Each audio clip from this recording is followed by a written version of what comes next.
guys, welcome back to another video. I'm here with Sean of Blue Tech Mobile Detailing. You know, I don't think I've ever asked you where you came with that name. Is that a short story or a long story? I can make it very short. Okay, go for it. Blue Tech Mobile Detailing. I like the ocean. My favorite color is blue, and I like technology. Oh, there you go. There you go. Very short. Right on. So Sean and I were just at CSI headquarters, Clear Coat Solutions. I've been doing a lot more promoting of that product, a product that I've been using well over 15 years, but I've never been able to really talk about it because it wasn't available to the general public. Now it is. Now I can talk about it. It's what I call my dirty little secret. We were shooting a video. Tom Horvath, which is the founder of the company, CSI, he is the formulator of the very unique product line, but he comes from the world of auto body. So as I explained in the video, the world of auto body and the world of detailing, there's a lot of parallels, but they're very different animals. Part of that is the terminology that they use, the technical terms, phrases, how they talk, how they think. It's very different than detailing. So on the way home from his shop to here, and if you're wondering why we're shooting in my garage and we have these weird props behind us, because we're doing a major remodel in the house. Massive. It's a disaster zone in there. So here we are in the garage, but we got in this really good conversation that has to do with the perfect customer. And what I've addressed in past videos, which is kind of a big mind F for the detailing world if you're a beginner, which is you kind of connect dots, I guess I could say incorrectly. So what happens, for example, here, you and I live in what's called car capital of the world. More cars per capita than anywhere else in the world. Now, there may be a place in Dubai or something that's now taken that title. I really don't know, and it's irrelevant. The point is that we live in a very affluent part of the world called Southern California. So it's very common to see really, really, really nice cars on the road. Ferraris, Rolls Royces, Lamborghinis, based on what city of the Southland that you are in. So if you go to the beach communities, as a rule, those are always the more affluent areas of the U.S. We are close to the beach. So we were working on a Ferrari today, shooting a video, but it's a big mind F because there are certain neighborhoods that I could take you as a beginner and drive through, and you would start salivating. You think, oh my gosh, this is a detailer's wet dream. Like there's nothing but nice cars. You can pull up to an intersection and there'll be like 3 BMWs, 5 Mercedes, a Ferrari over there, a Maserati over there, a Rolls Royce over there, a Bentley over there, and you're like, oh my gosh. And so you think, man, this is where I need to be detailing cars. And it makes sense at I was going to say at a casual level, but more appropriately, I should say it makes sense at an inexperienced level, because you connect dots that make sense, but it's based on inexperience. Because what a lot of detailers don't realize when they're first starting out is that, okay, because this is how we think as people. Okay, I'm in an affluent part of the world. I'm in a really affluent part of this part of the world. I see these really, really expensive cars being driven around by people that can obviously afford, probably, it would appear, anything they want. Perfect customer. But does the perfect customer really exist? How would you define a perfect customer? Like let me put you on the spot, literally, because you and I really, even though I talked about what we would discuss on this video, I didn't pose that question to you. What would define in your world the perfect customer? And this is kind of a trick question. Excuse me, I just ate this apple, and life is full of contradictions. I'm eating this organic apple, and it's got the sticker on it to label the barcode. But you peel it off, and the adhesive is still left on the apple, and yet it's organic. And I'm thinking, okay, that doesn't make sense. Anyhow, so what in your world would make the perfect customer? Somebody that's willing to pay for the work, the results. Dude, you've been taking notes along the way. I've been listening I'm impressed. I pay attention. That is good, because I'm wondering how many of you, when I posed that question, what conclusions they came up to. It's like, oh, because I'm trying to rewind the clock in my own head, like 30 years ago when I first started out, how I would have answered that question. And I would have struggled. I would have been like, I don't know, someone that makes a lot of money, has a nice car, cares about their car, that kind of stuff, which are good conclusions. But what becomes tricky, that feels like a big contradiction, is you see someone that can clearly, at least in appearances, afford a very expensive car. But in reality, you have no idea what their expenses are like. Right. So they may make a crap load of money, but they may actually spend more than they're making. Yeah. So in reality, they are in debt. Right.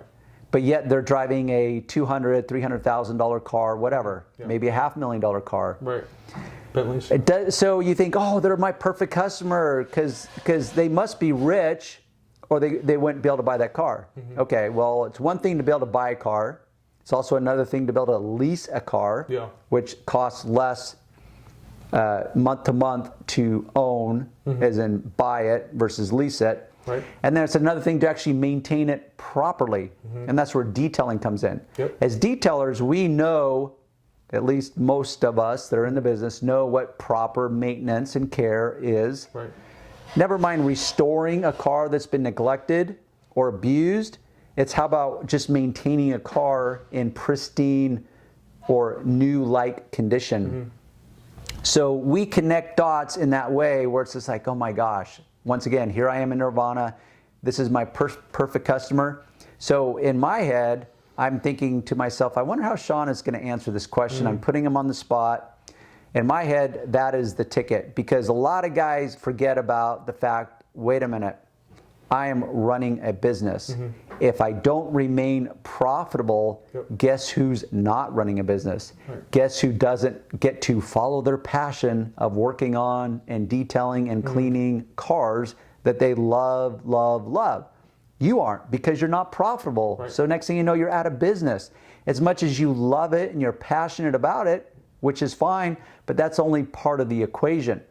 That might get you through some tough hurdles, but at the end of the day, if you're not profitable, then why are you doing what you're doing? Because, you know, someone's got to keep the lights on, as the saying goes. It's not charity. It's not a charity. It's a business. A business for profit business. So that is the key point. Maybe the next question is like, okay, Darren, cool, but how do you find the perfect customer? Well, there's many ways, many strategies that I use in finding it. And a lot of this has to do with communicating. And communication, it is said, I'm going to quote some statistics here, that 93% of communication is nonverbal, which makes it 7% is verbal. So you have things like voice tonality, expressions on your face. They'll even call it micro expressions. How a person walks, how they talk, the words they choose to use. How do they articulate themselves? How do they express themselves? How do they dress? What do they drive? What condition is their car? All those things are forms of communication. So this is one of the reasons that I preach communication so much in the videos, is that's how you can take often, not always, but often, a customer that you don't know if they're the perfect customer or not. But if you can get in their head and understand how they're looking at the moment, what is their budget, what is their expectations, what is their understanding of the process, but unless you ask those questions and draw that information out from them, you will be at a serious disadvantage. And the disadvantage is that you want to make money. That's what you're after. So in order to make money, if you don't have that good communication skills and the ability to do that, you will severely limit yourself and your ability to make money, and you'll just create problems for yourself, and you'll probably become frustrated and disgruntled and be like, oh man, this detailing stuff is for the birds. A lot of this has to do with any business. It's coming to a meeting of the minds, understanding the customer's expectations, and attaching a value. One of the things that I've learned over time is that very few people understand the real cost of anything. For example, a car. Yeah. So you have a person that can afford to buy a Ferrari, but can they afford to maintain it? Right. Can they afford to maintain it properly? Yeah. So some people can afford to buy a Ferrari and do the bare minimum. But now something breaks on that Ferrari and it's like, well, I can still drive it. That's a $7,000 fix. Do I really need to get it fixed? It's like, well, I don't know, dude, it's a Ferrari. Yeah. Like if $7,000 is a problem for you, Yeah. why are you driving a Ferrari? Right. So there's different levels to it. So we go from the ability to afford it, the ability to afford it and maintain it at a bare minimum, and the ability to afford it and maintain it, whatever that means. Yeah. Once again, back to detailing. So for guys like you and me that love cars and love clean cars and love detailing them, Right. to us, that would mean like having it detailed pretty frequently Yeah. on a regular basis. Right. So you can maintain it in what I would call a showroom condition. That's how I like my cars. But you can't just neglect it for 2 years and then expect like, oh, why does my car look like that? It's like, because you're not maintaining it properly. Yes. Why aren't you maintaining it properly?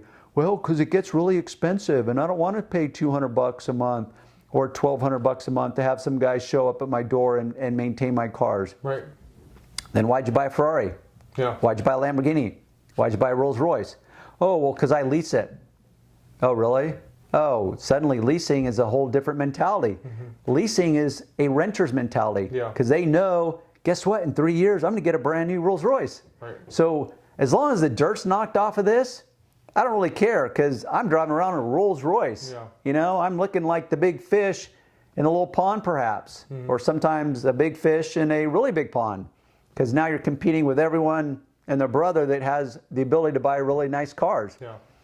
So you have to understand the mentality, and that's just kind of the for lack of a better word, the lesson for beginners when you're first starting out is like, oh, what's the perfect customer? Oh, I saw this dude with the Maserati, and I'm going to ask you for that experience. Yeah. Clearly he can afford it. Clearly he's a car guy, or he wouldn't be buying a Maserati, and he's my perfect customer. If I can just show him how great I can do, he'll be signing on to me week after week after week, and it just isn't true. Yeah. So with that said, is the guy with like, okay, let's just keep this ambiguous, has a Maserati. We'll just say that. He's got more cars than that, but yeah, that's one of the cars he has, yeah. So what, in simple terms, as much as possible, which is ironic coming from me, Yeah. what was your experience with this guy in a Maserati? As far as showing up and seeing it, your conversation on the phone? Okay. Well, I'm going to back up a little bit from that really quick. Before I met Darren, I was very scared to talk to customers on the phone, and that hurt me because the customer heard that, and they started lowballing your prices. So really quick, since I met Darren, I believe I am more confident than ever. I can talk to anyone on the phone now, and I can stick to my prices, and my prices don't go lower than they already are. Yeah. So I just want to say it really quick. Now going back to the Maserati guy, when I talked to him on the phone, he told me this car was in pristine condition, that it was the cleanest Maserati in the history of Maseratis, and so on. Yeah. So then I went to go see it in person, found out that wasn't true. Yeah. The car was covered in swirl marks, scratches. Keep talking. I'm just going to verify That's fine. behind the scenes. So the car was all messed up. He didn't even know what a swirl mark or a scratch was, or he didn't know what it was until I actually showed it to him, and the entire car was covered in this stuff, and it all sounded like he was like, oh my God, I never knew this. And according to him, it was pristine, right? The interior too, the leather was shiny, was super shiny, and it was like that Armor All shiny, greasy stuff on it. And I educated the customer on using a degreaser like Simple Green, but I use Simple Green on everything. And FYI, I got that from Darren. Darren's the one who taught me about that. But to make the story short, because I'm not going to keep talking forever. Basically, by just doing some simple educating to the customer, and also, if you sound confident in yourself, you keep it short, but it makes you sound, well, it definitely makes you sound like you know what you're talking about. An authority. Authority, yeah. Authoritative. The customer immediately is going to be like, holy crap, like this guy knows what he's talking about. Yeah. I'm going to listen to anything he says. And not only that, you're giving him free advice like Darren does on YouTube. I told Free him free education in person. So now he knows that I'm saving him some money. Yeah. Right? Where he told me, can I go buy this stuff myself and do it myself? I'm like, yeah, of course. You could. You could. But at the end, I know this guy. This guy, by my observation, by looking at his house, his gigantic house, his ridiculously expensive cars, I know he's the one kind of person, and also by meeting his wife, I could tell they're the kind of people that they don't like to do things themselves. They like to hire people to do it for them. Outsource, I call it. Yes. Outsource everything that is unpleasant in life. I want to outsource. And even though he tells me that he wants me to tell him what to buy so he can buy it, he's never going to use it. Yeah. But anyways.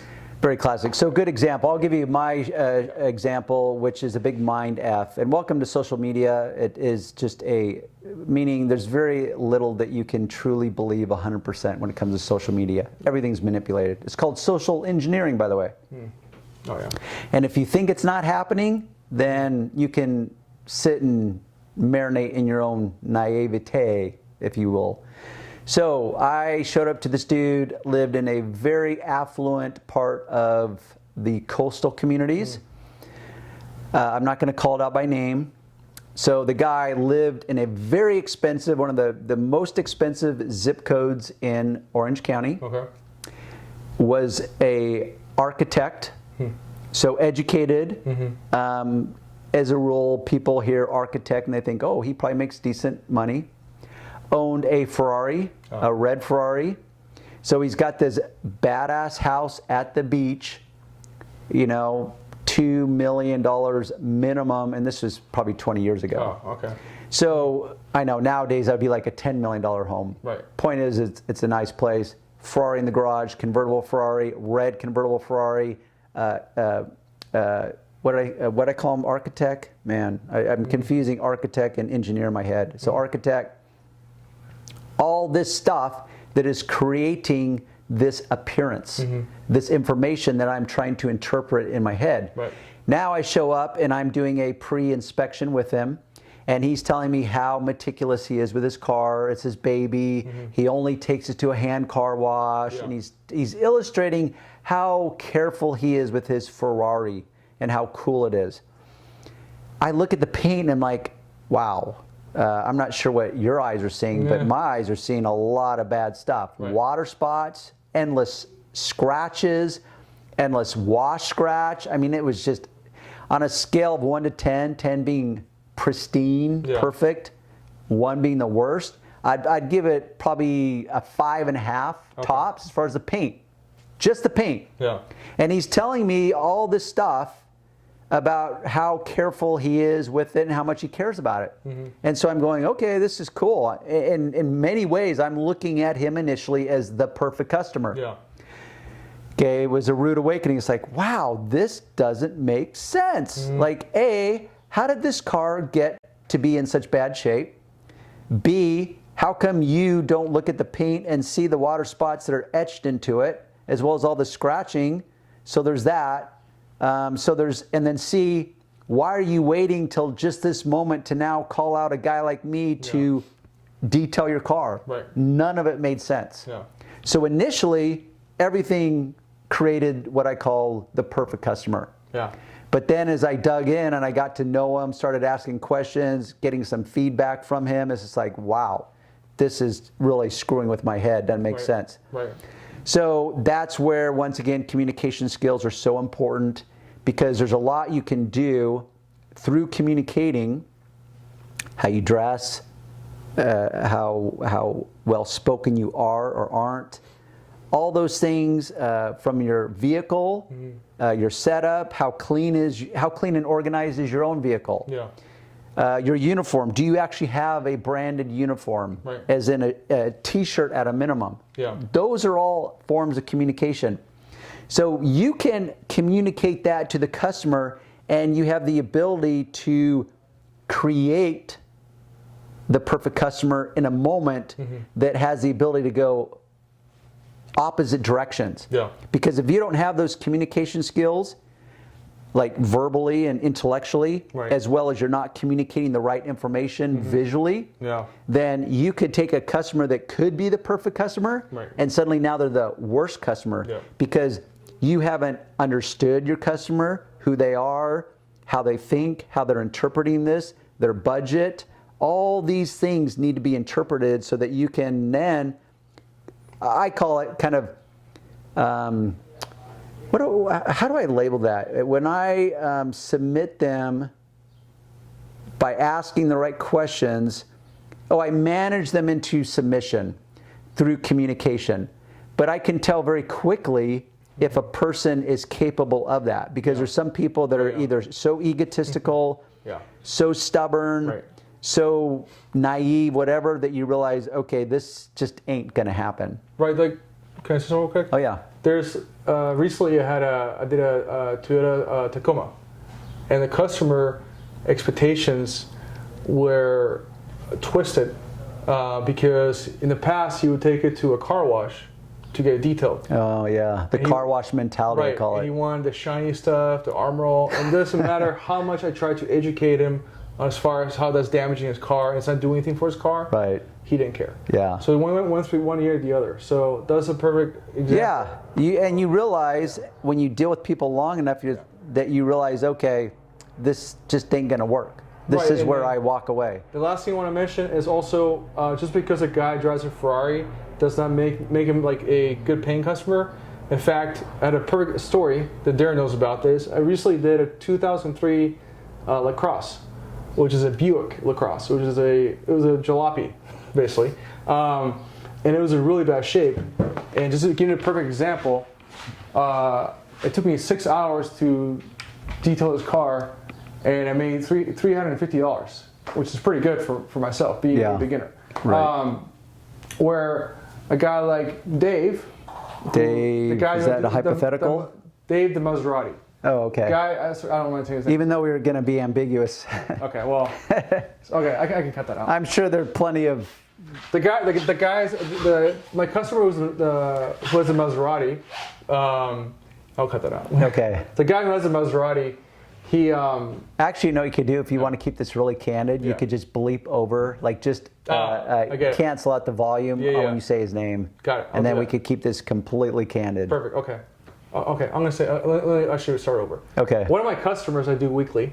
Weekly? Weekly. Maintenance, detailing, do you call that? Maintenance. Okay. So my maintenance customer that I do weekly, he is doing very well for himself. Yeah.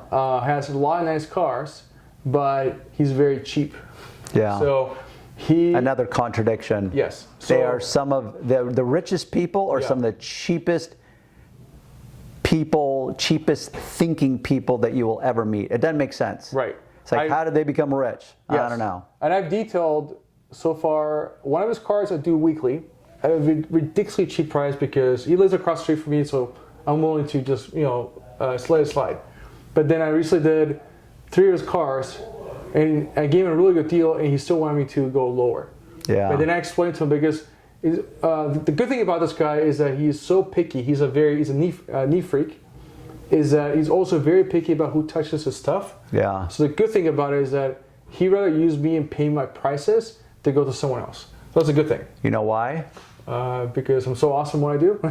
There's that. Okay. But do you know else why? Why? The real reason? No. Because you obviously gained his trust. That's what it is. Yeah. Without trust, nothing happens. Right. Or without trust, very little happens. Yeah. Or without trust, nothing good happens, as in bad stuff happens. Right. So you obviously gained his trust, and my guess is that you educated him enough.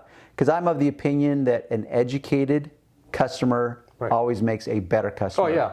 And I believe that a natural consequence of taking the time to educate your customer is trust. Yeah. That it would be impossible to not educate your customer with valid information and not have trust happen. Right. Meaning if you said, no, I'm going to spend all this time educating you so that you're informed, but in the end, I want you to trust me less. It would be impossible. It goes against what I call natural laws. Okay. So, in my opinion, based on what I'm hearing, the reason that happened is because you developed trust through all that information that you were delivering to them. Right.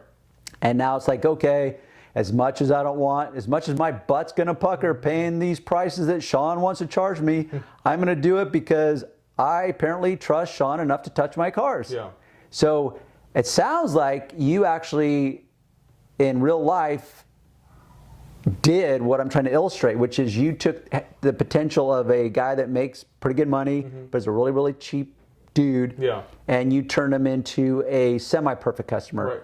Because I'm pretty certain you'd probably like to be charging him more. Oh yeah. But so far, it's a fair exchange. For now, it's good because I'm new. Yeah. But later on, as I develop a customer base and I get more high demand, then that's when my prices will go back to normal. Yeah. And I have a feeling that after a couple of years of being with me, there's a high possibility that you'll probably stay with me. Yes. Yes. Based on what I know about you, likelihood is very great. Yeah. Oh, thank you. And he actually, so far, every single person I've done, every single car I've done, I've had not one complaint. So good. Yeah. Good track record. There you go. All right. Do you want to? We'll end there. That's good. We're probably close to 25 minutes, anyways, That's or 30. I'm going to edit like a bunch of stuff out anyway. Okay. Yeah. Oh, really? A bunch of stuff? You're not going to keep it candid? Yeah. Because I'm telling Haley, this was a kind of a one-take moment, so I'm going to keep all this in. Oh, except for that name. You can just take out that name. That's what I meant. Okay. Remove the name and also remove the name and the Maserati part. Okay. So I just keep it like to weekly customers. Totally generic. Yeah, weekly customers, fine. Mine, you can just remove the name, Haley. Everything else you can keep. Oh yeah, because it won't matter. He won't see your channel. Yeah. So with that said, I was going to say is tune into Sean's channel. You have a YouTube channel now, right? Yeah. And I'm kind of doing the best I can to help you develop that. Right. I'm very limited on my time. Yeah. They know where to find me because they're already here. Right. And they know where to find you, I guess, if they're already there watching your video. Yeah, so you guys can watch me on YouTube, or you can also follow me on Instagram. Blue Tech Mobile Detailing. Blue Tech, and not spelled. It's spelled Let me turn around phonetically. so you can see my company name is Blue Tech, Blue, and then Tech, T-E-K. Yeah. Mobile Detailing. Yeah, so it's spelled phonetically, not correctly, grammatical, or whatever that word is. Anyhow, all right, enough said. Till next video, we will see you guys then.